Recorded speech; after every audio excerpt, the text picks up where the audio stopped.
নমস্কাৰ এই মুহূৰ্তত আহি পৰিছে ৰাতিপুৱাৰ কেইবাটাও বিগ ব্ৰেকিং নিউজ। আজি হৈছে 27 ছেপ্টেম্বৰ পুৱা 11 বজাৰ পৰা 3 বজাৰ ভিতৰতে লাখ লাখ মহিলাৰ একাউণ্টত 7 টকা 80 টকা প্ৰদান কৰিব। 1250 টকাৰ পৰা আৰম্ভ কৰি 10000 টকা সোমাব আপোনাৰ একাউণ্টত। কোনবোৰ মহিলা আৰু পুৰুষৰ একাউণ্টত চৰকাৰে টকা প্ৰদান কৰিব। অসমৰ মুখ্যমন্ত্ৰী ডক্টৰ হিমন্ত বিশ্ব শৰ্মাই বৃহৎ মন্তব্য কৰিছে। যদি আপোনাৰ ৰেচন কাৰ্ড আছে 1 অক্টোবৰৰ পৰা দেশত সলনি হ'ব কেইবাটাও নতুন নিয়ম। ৰেচন কাৰ্ড থাকিলে প্ৰত্যেক মাহতে লাভ কৰিব টকা। লগতে ৰেচন কাৰ্ড থাকিলে 4টা নতুনকৈ সামগ্ৰী লাভ কৰিব। লগতে 1 অক্টোবৰৰ পৰা দেশত সলনি হ'ব কেইবাটাও নতুন নিয়ম। লাখ লাখ মহিলা গোটৰ একাউণ্টত পুনৰ প্ৰদান কৰা হ'ব 10000 টকা। লগতে কেইবাটাও ৰাজনৈতিক খবৰৰ লগতে অৰাজনৈতিক খবৰ যুগুত কৰা হৈছে আজিৰ দিনটোত। গোটেই অসম তথা ভাৰতৰ বিভিন্ন প্ৰান্তৰ পৰা যুগুত হৈছে কেইবাটাও ডাঙৰ খবৰ। এনেবোৰ খবৰ নিতৌ পাই থাকিবলৈ চেনেলটি ছাবস্ক্ৰাইব কৰি ভিডিঅ'টো এটা লাইক কৰিবলৈ নাপাহৰিব। আজিৰ আমাৰ প্ৰথম দশক গুৰুত্বপূৰ্ণ খবৰ হৈছে অসমবাসীৰ বাবে এটা ডাঙৰ খবৰ। লাখ লাখ লোকৰ একাউণ্টত জমা হ'ব চৰকাৰী ধন। হয় বন্ধু বান্ধৱীসকল, আপোনালোকৰ বাবে ভাল খবৰ। পুৱা 11 বজাৰ পৰা 3 বজাৰ ভিতৰতে ভাল খবৰ পাব ৰাইজে। কোনে কোনে পাব চৰকাৰৰ এই উপহাৰ জানি লওক। আজিয়েই অৰুণোদয় আঁচনি লাখ লাখ মহিলাৰ একাউণ্টত জমা হ'ব 1250 টকাকৈ। বৃদ্ধ পেঞ্চন আঁচনিত ধন লাভ কৰা হিতাধিকাৰীৰ একাউণ্টত সোমাব চৰকাৰী ধন। বিধৱা পেঞ্চন লাভ কৰা হিতাধিকাৰীৰ একাউণ্টত জমা হ'ব এই ধনৰাশি। দিব্যাংগ আঁচনিত ধন লাভ কৰা হিতাধিকাৰীৰ একাউণ্টতে একেদিনাই লাভ কৰিব চৰকাৰী ধন। বেংক একাউণ্টৰ KYC আপডেট কৰি থোৱা মহিলাৰ একাউণ্টতে সোমাব এই টকা। যদি আপুনি এতিয়ালৈকে আপোনাৰ বেংক একাউণ্টৰ KYCটো আপডেট কৰে অতি শীঘ্ৰে KYC কৰক। আৰু কোনবোৰ মহিলাৰ KYC কৰিব লাগিব। যদি আপোনাৰ বেংক একাউণ্টটো অপেন নাই বা বন্ধ হৈ আছে তেনে ক্ষেত্ৰত আপোনাৰ KYC কৰাটো বাধ্যতামূলক। লগতে অৰুণোদয়ৰ প্ৰতিজন হিতাধিকাৰীৰ বাবে এটা ভাল খবৰ। অৰুণোদয় 2.0 অৰুণোদয় 3.0 টকা একেলগতে প্ৰদান কৰা হ'ব। দুৰ্গা পূজাৰ পূৰ্বে মহিলাসকলৰ একাউণ্টত চৰকাৰে প্ৰদান কৰিব পাৰে 1250 টকাকৈ। অসমৰ মুখ্যমন্ত্ৰী ডক্টৰ হিমন্ত বিশ্ব শৰ্মাই অৰুণোদয় আঁচনিক লৈ বৃহৎ মন্তব্য কৰিছে। অতি শীঘ্ৰে মহিলাসকলৰ একাউণ্টত সোমাবলৈ গৈ আছে অৰুণোদয় আঁচনিৰ 1250 টকা। লগতে অৰুণোদয় হিতাধিকাৰীৰ বাবে এটা ডাঙৰ খবৰ আহি পৰিছে। গাঁৱে গাঁৱে অৰুণোদয় আঁচনিৰ চৰম দুৰ্নীতি আৰম্ভ হৈ পৰিছে। যদি আপোনাৰ গাঁও বা অঞ্চলত অৰুণোদয় আঁচনিৰ বাবে দুৰ্নীতি হৈছে তেনে ক্ষেত্ৰত দিয়ক আপুনি অভিযোগ। আপোনাৰ নাম কৰ্তন কৰি অযোগ্য হিতাধিকাৰীৰ নাম অন্তৰ্ভুক্ত হৈছে নেকি। যদি আপুনি এজন অৰুণোদয় 2.0 অৰুণোদয় 3.0 হিতাধিকাৰী তেনে ক্ষেত্ৰত এতিয়া আপুনি জনাই দিয়ক। মুখ্যমন্ত্ৰী ডক্টৰ হিমন্ত বিশ্ব শৰ্মাক ডাইৰেক্ট দিব পাৰিব আপুনি অভিযোগ। আপোনাৰ এটা অভিযোগৰ ভিত্তিত গ্ৰহণ কৰিব ব্যৱস্থা। আপোনাৰ যিকোনো সমস্যা দুৰ্নীতিৰ গোচৰ দিবলৈ আহি গ'ল কেইবাটাও হেণ্ডেল। লগে লগে ল'ব একশ্যন। চৰকাৰী কাৰ্যালয়ত কোনো কাম হোৱা নাই যদি তেনে ক্ষেত্ৰতো দিব পাৰিব অভিযোগ। চৰকাৰে সামাজিক মাধ্যমৰ বাবে প্ৰকাশ কৰিলে কেইবাটাও handle. Connect chief minister Assam মুকলি কৰা হ'ল জনতাৰ বাবে। ফেচবুক আৰু ইনষ্টাগ্ৰামৰ জৰিয়তে পোনপটীয়াকৈ এই কথা জনাব পাৰিব মুখ্যমন্ত্ৰী ডক্টৰ হিমন্ত বিশ্ব শৰ্মাক।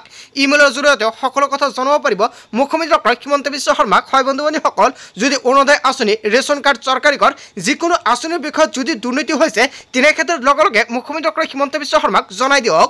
লগে লগে চৰকাৰে ল'ব একশ্যন। তাৰপিছত অসমবাসী ৰাজক জনাই সময়ৰ পৰৱৰ্তী খুবেই গুৰুত্বপূৰ্ণ খবৰ। লগতে ডাঙৰ খবৰ, লাখ লাখ অংগনবাড়ী কৰ্মী আশা কৰ্মী জীৱিকা সখী টিউটৰ ৰান্ধনীৰ বাবে বৃদ্ধি পাব দৰমহা। কেইবাটাও গুৰুত্বপূৰ্ণ খবৰ আহি পৰিছে আজিৰ দিনটোতে। দৰমহা বৃদ্ধিৰ লগতে এককালীন সাহায্য লাভ কৰিব অংগনবাড়ী কৰ্মীসকলে। অংগনবাড়ী কৰ্মী সহায়িকাৰ সন্তানৰ বাবে চিন্তা চৰ্চা কৰিছে চৰকাৰে। 1 অক্টোবৰৰ পৰা বৃদ্ধি পাব অংগনবাড়ী কৰ্মী সহায়িকাৰ দৰমহা। ৰাজ্যৰ লাখ লাখ আশা কৰ্মী আৰু ছুপাৰভাইজাৰসকলৰ বাবে ডাঙৰ খবৰ দিলে। 2200 টকাকৈ বৃদ্ধি হ'ল আশা ছুপাৰভাইজাৰসকলৰ দৰমহা। আশা কৰ্মীসকলে 3000 টকাৰ সলনি এতিয়াৰ পৰা লাভ কৰিব 4000 টকা মাননি। ছুপাৰভাইজাৰসকলে 9000 টকাৰ সলনি 10200 টকাকৈ মাননি লাভ কৰিব। 1 অক্টোবৰৰ পৰা লাভ কৰিব বৰ্ধিত দৰমহা। স্বাস্থ্য খণ্ডৰ প্ৰতি গুৰুত্ব প্ৰদান কৰি চৰকাৰৰ ফালৰ পৰা কেইবাটাও গুৰুত্বপূৰ্ণ সিদ্ধান্ত গ্ৰহণ কৰিছে কেবিনেট বৈঠকত। অসমৰ মুখ্যমন্ত্ৰী ডক্টৰ হিমন্ত বিশ্ব শৰ্মাই কৰিলে কেইবাটাও গুৰুত্বপূৰ্ণ মন্তব্য।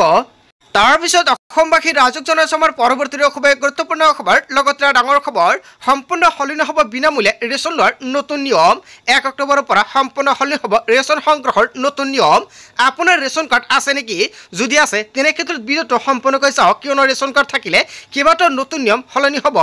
ৰেচন ল'ব যাওঁতে কি কি কৰিব লাগিব আপুনি। সলনি হ'ব বিনামূলীয়া চাউল সংগ্ৰহৰ পদ্ধতি। সম্পূৰ্ণ নতুন পদ্ধতিৰে ল'ব লাগিব ৰেচন। চাউলৰ লগতে প্ৰতিগৰাকী হিতাধিকাৰী পাব চেনি, দাইল আৰু নিমখ। মুঠ 4বিধ সামগ্ৰী লাভ কৰিব ৰেচন কাৰ্ডৰ গৰাকীয়ে। বজাৰৰ দৰতকৈ কম দামতে লাভ কৰিব ৰেচন। প্রতি কেজি চেনি লাভ করব মাত্র 38 টাকাত, প্রতি কেজি মুসুর ডাল লাভ করব মাত্র 69 টাকাত, প্রতি কেজি নিমখ লাভ করব মাত্র 10 টাকাত। রেশন সংগ্রহের সময়ত বাধ্যতামূলকভাবে দিব লাগিব ফিংগাৰপ্ৰিণ্ট। চাউল ল'ব যাওঁতে খেলি মেলি পালে দিয়ক আপুনি অভিযোগ। চৰকাৰৰ ফালৰ পৰা টোল ফ্ৰী নম্বৰ মুকলি কৰা হৈছে 1800345369। এইটো নম্বৰ এতিয়া আপুনি ছেভ কৰি ৰাখক। যদি আপোনাক চাউল কমকৈ দিয়ে লগে লগে দিয়ক অভিযোগ। তাৰপিছত অসমবাসী ৰাজক জনাইছে আমাৰ পৰৱৰ্তী খবৰ, গুৰুত্বপূৰ্ণ খবৰ, লগতে ডাঙৰ খবৰ। ৰাজ্যৰ নিবনুৱাৰ বাবে মুখ্যমন্ত্ৰী ডক্টৰ হিমন্ত বিশ্ব শৰ্মাই দিলে ভাল খবৰ। 10 অক্টোবৰত একেলগে 40,000 নিবনুৱাক দিয়া হ'ব নিযুক্তি। নিযুক্তিক লৈ মুখ্যমন্ত্ৰী ডক্টৰ হিমন্ত বিশ্ব শৰ্মাৰ ডাঙৰ ঘোষণা। নিৰ্বাচনী প্ৰতিশ্ৰুতি পূৰণ কৰিবলৈ তৎপৰ ৰাজ্য চৰকাৰ। সম্পূৰ্ণ স্বচ্ছতা আৰু ন্যায়ৰ ভিত্তিত দিয়া হৈছে নিযুক্তি। 10 অক্টোবৰত নিযুক্তিৰ সংখ্যা পাৰ কৰিব 1,60,000 গড়। এই কাৰ্যৰ দ্বাৰা চৰকাৰী চাকৰিৰ প্ৰতি যুৱক যুৱতীৰ আস্থা বাঢ়িছে। কাৰিকৰী ক্ষেত্ৰত নিযুক্তি পাবলৈ কি কৰিব লাগিব সেই কামক লৈ মুখ্যমন্ত্ৰী ডক্টৰ হিমন্ত বিশ্ব শৰ্মাই কৰিছে আলোচনা। ৰাজ্যৰ নিবনুৱাৰ বাবে অসমৰ মুখ্যমন্ত্ৰী ডক্টৰ হিমন্ত বিশ্ব শৰ্মাই দিলে ভাল খবৰ। তাৰপিছত অসমবাসী ৰাজক জনাইছে আমাৰ পৰৱৰ্তী খবৰ, গুৰুত্বপূৰ্ণ খবৰ, লগতে ডাঙৰ খবৰ। বৃদ্ধি পালে গাঁও প্ৰধানসকলৰ দৰমহা। 1 অক্টোবৰৰ পৰা 14,000 টকা লাভ কৰিব গাঁও প্ৰধানসকলে। ৰাজ্য চৰকাৰে কেবিনেট বৈঠকত কেইবাটাও গুৰুত্বপূৰ্ণ সিদ্ধান্ত গ্ৰহণ কৰিছে। গাঁও প্ৰধানসকলৰ দৰমহা 9,000 টকাৰ পৰা 14,000 টকালৈকে বৃদ্ধি কৰা হ'ব। মুখ্যমন্ত্ৰী ডক্টৰ হিমন্ত বিশ্ব শৰ্মাই কেবিনেট বৈঠকত কেইবাটাও গুৰুত্বপূৰ্ণ সিদ্ধান্ত গ্ৰহণ কৰিলে। তাৰপিছত অসমবাসী ৰাজক জনাইছে আমাৰ পৰৱৰ্তী খবৰ, গুৰুত্বপূৰ্ণ খবৰ, লগতে ডাঙৰ খবৰ। সিদ্ধাৰ্থ শৰ্মা আৰু শ্যামকানু মহন্তলৈ CIDৰ জাননী। 10 দিনৰ ভিতৰত হাজিৰ হ'ব লাগিব CIDৰ কাৰ্যালয়ত। ছিংগাপুৰৰ 11জন প্ৰৱাসী অসমবাসীলৈও CIDৰ জাননী জাৰি কৰিছে।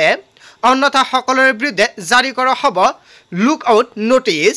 ছিংগাপুৰৰ উচ্চ আয়ুক্তক যোগাযোগ তদন্তকাৰী দলৰ। তাৰপিছত অসমবাসী ৰাজক জনাইছে আমাৰ পৰৱৰ্তী খবৰ, গুৰুত্বপূৰ্ণ খবৰ, লগতে ডাঙৰ খবৰ। গ্ৰেপ্তাৰৰ বয়স জামিনৰ যোদ্ধা শ্যামকানু মহন্তৰ। দিল্লীৰ অধিবক্তাৰ জৰিয়তে সংগ্ৰহ কৰিছে এজাহাৰৰ প্ৰতিলিপি। SITয়ে জব্দ কৰা সামগ্ৰীৰ তালিকাও সংগ্ৰহ কৰিছে অধিবক্তাই। অধিবক্তা অনিতা চাৰণে সংগ্ৰহ কৰিছে এজাহাৰৰ কপি। শ্যামকানুৰ হৈ দিল্লীৰ অধিবক্তাই যুঁজিব আদালতত। ইতিমধ্যে SITয়ে 10 দিনৰ ভিতৰত হাজিৰ হোৱাৰ নিৰ্দেশ দিছে শ্যামকানু মহন্তক। অসমলৈ নোহোৱাকৈ জামিন বিচাৰি হাবাথুৰি কৈছে শ্যামকানু মহন্তই। গ্ৰেপ্তাৰৰ বয়স জামিনৰ যোদ্ধা শ্যামকানু মহন্তৰ। তাৰপিছত অসমবাসী ৰাজক জনাইছে আমাৰ পৰৱৰ্তী খবৰ, গুৰুত্বপূৰ্ণ খবৰ, লগতে ডাঙৰ খবৰ। মেজিক নাম্বাৰ স্পৰ্শ কৰিছে হাগ্ৰামাৰ BPFে। 21খন আসনৰে একক সংখ্যাগৰিষ্ঠৰ দিশে BPF দল। BTR নিৰ্বাচনৰ প্ৰথমটো জয়ৰ খবৰ। হয় বন্ধু বান্ধৱীসকল, এটা বিগ আপডেট আহি পৰিছে। BPF প্ৰাৰ্থী জেমছ বসুমতাৰীৰ বৃহৎ জয়লাভ। 16 নং নিনিশা পৰিষদীয় সমষ্টিত জয়লাভ জেমছ বসুমতাৰীৰ। UPPL BJP প্ৰাৰ্থীক পিছ পেলাই বৃহৎ জয়লাভ কৰিছে জেমছ বসুমতাৰীয়ে।